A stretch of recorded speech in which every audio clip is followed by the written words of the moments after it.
There are a few things in beekeeping that are as exciting to me as when you get to do a swarm catch. Because a lot of the places that I set up swarm traps are actually in more suburban or urban areas. So let me show you what I mean.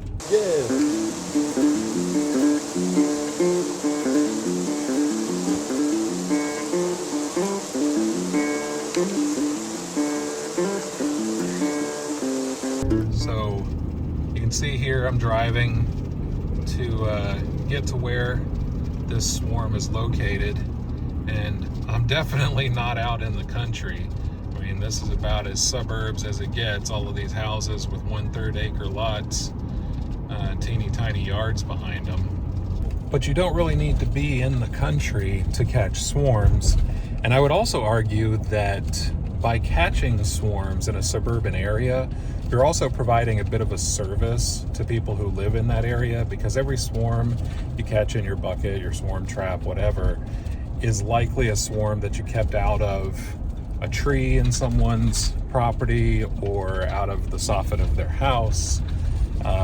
You're taking them and putting them to a place that they'll probably be better cared for, at least if you're a responsible beekeeper, that's the case. I apologize, by the way, for the rattle back there. I've got the rest of my equipment back there with me to go wrangle these bees, to quote Mr. Ed. As if you needed more evidence that that this is truly a suburban area. I mean, basically got little shopping mall areas here, and one of these buildings up in front of us is actually where I'm heading right behind it to get the bees.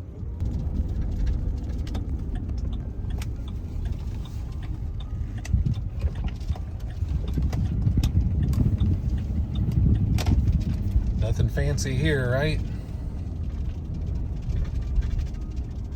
Over here to our left, we have a mulberry tree. And let me show you what we have by that mulberry tree. Here we got the mulberries coming in. It's that time of year. Got a few little flowers kind of poking out here and there. And a few more mulberries right here. But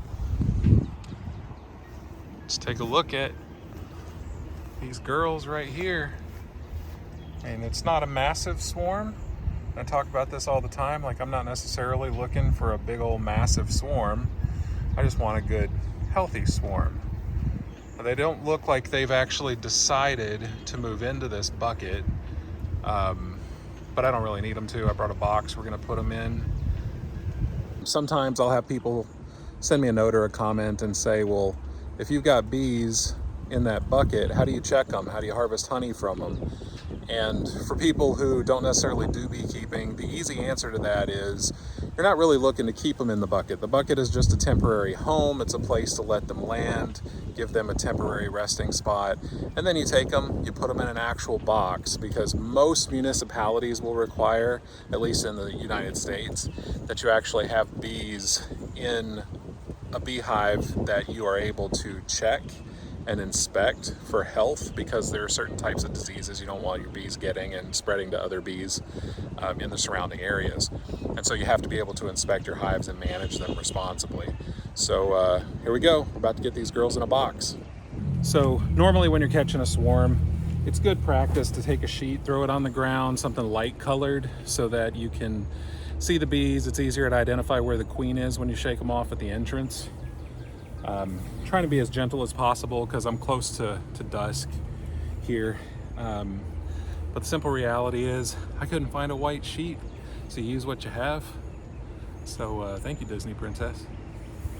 Swarms are about the most docile bees that you'll encounter. They don't get too worked up. But that said, beekeeping is not my primary job. I actually have an office job that requires me to be visible a fair amount of time. And so I still, even though people will probably scoff, do wear a jacket. I don't really want to walk in with a big swollen face. I got leaves trying to get in front of my camera right there. But I don't really want to walk in with a big swollen face. And so you'll see me actually go ahead and suit up, because tomorrow morning. It's like 6:30 at night. Tomorrow morning, 8 a.m., I gotta be back at the office. Swarms, as docile as they tend to be, if this does end up going into dark, I don't want bees climbing on my hands. And also, as it is close to dusk, if it's one of those rare instances, which this is so tiny it's not likely, but if it's one of those rare instances where you have a swarm that maybe is a bit more ticky at you, why beg getting stung, right? Not out to prove to anybody how masculine I am. I just want to catch bees quickly and head home.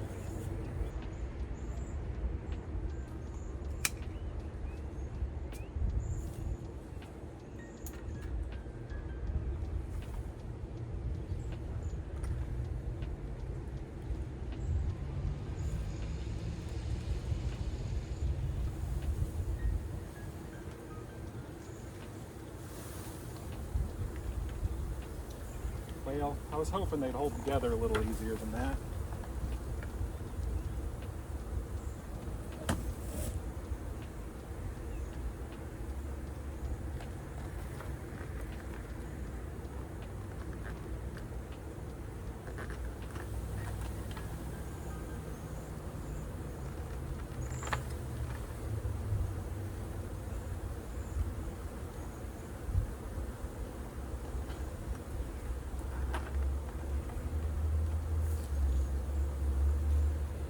Go ahead and just set that over there for a minute.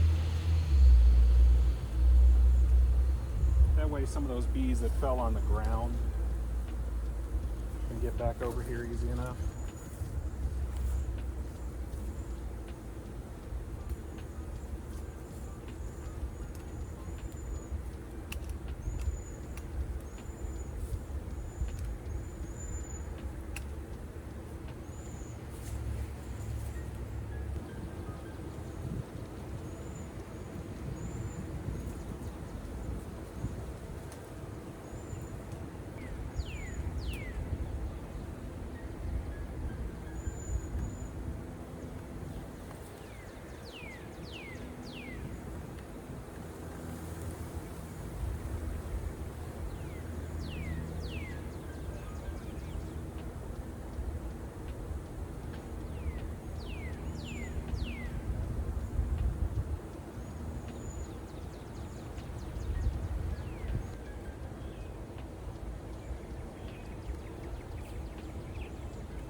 They're marching in, but I haven't seen my queen yet.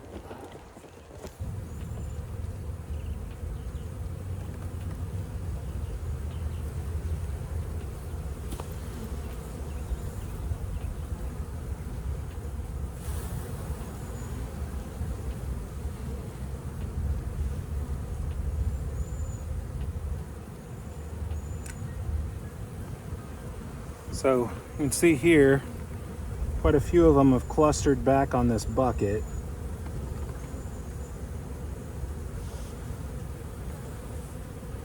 Which does make me wonder if she's over here.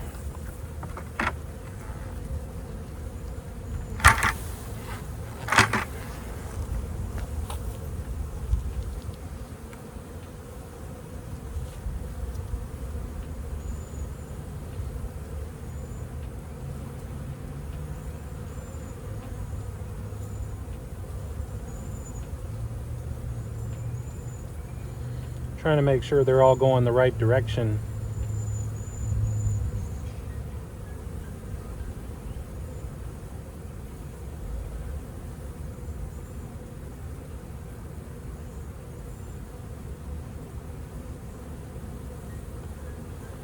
which they are. I mean, they're definitely fanning each other and telling each other where they're supposed to go.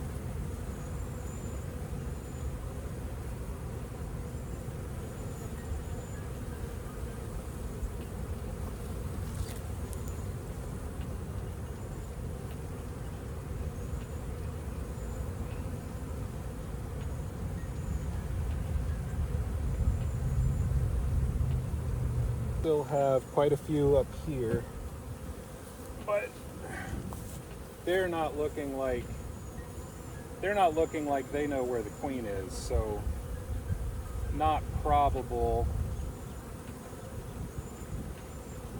that she's up here.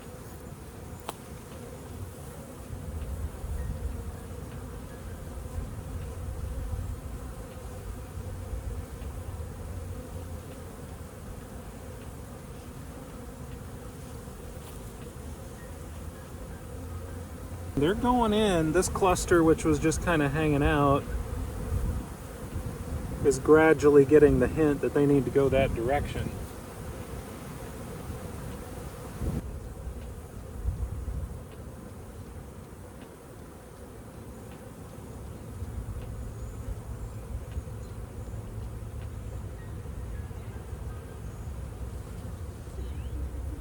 That sure worked like a gem.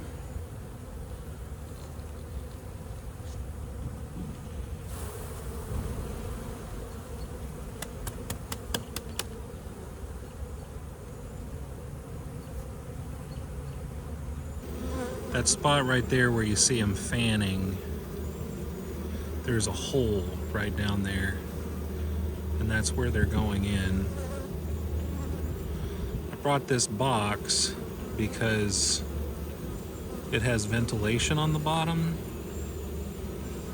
because one of the things you have to watch when you're transporting bees is making sure they don't overheat.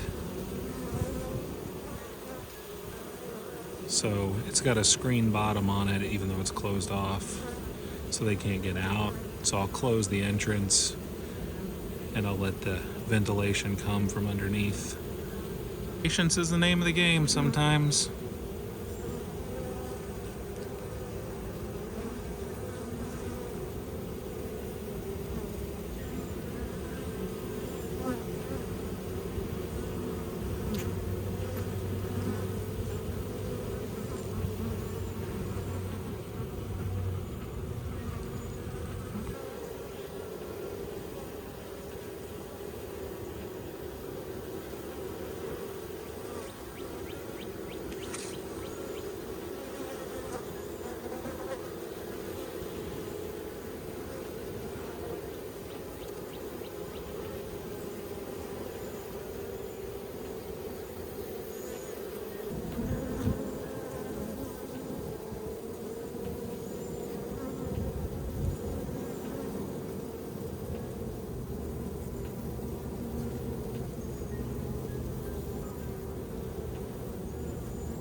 The absolute best way to get swarms to stick around is if you can swipe a frame of brood from another colony.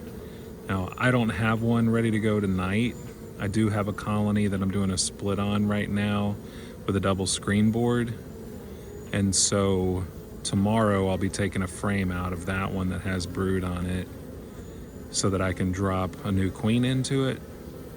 And so my plan is I'll take that frame that has brood, drop it in this colony, which should work like an anchor, and get them to stick around. But for one day, I'm basically gonna have to put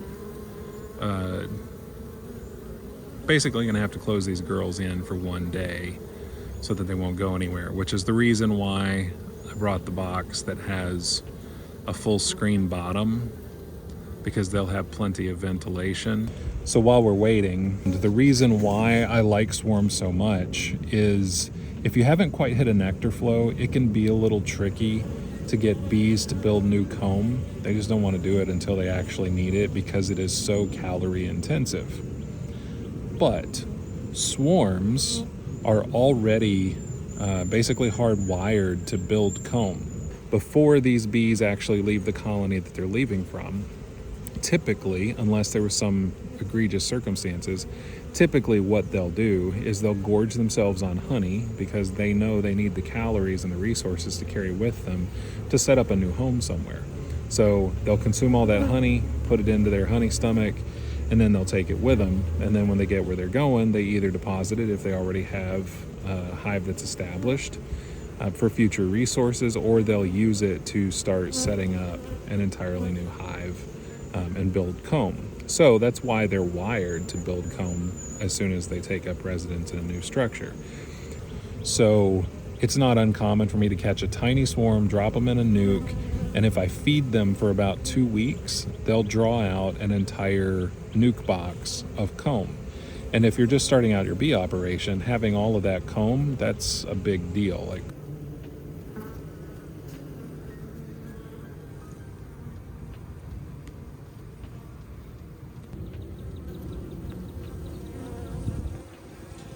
just a few last little hanging, clustering bees, finally starting to get the message. Girls are just going to hang out patiently until we get back to the yard, and then we'll put a feeder on it tonight too to go ahead and get them starting to build some comb for us. Yes.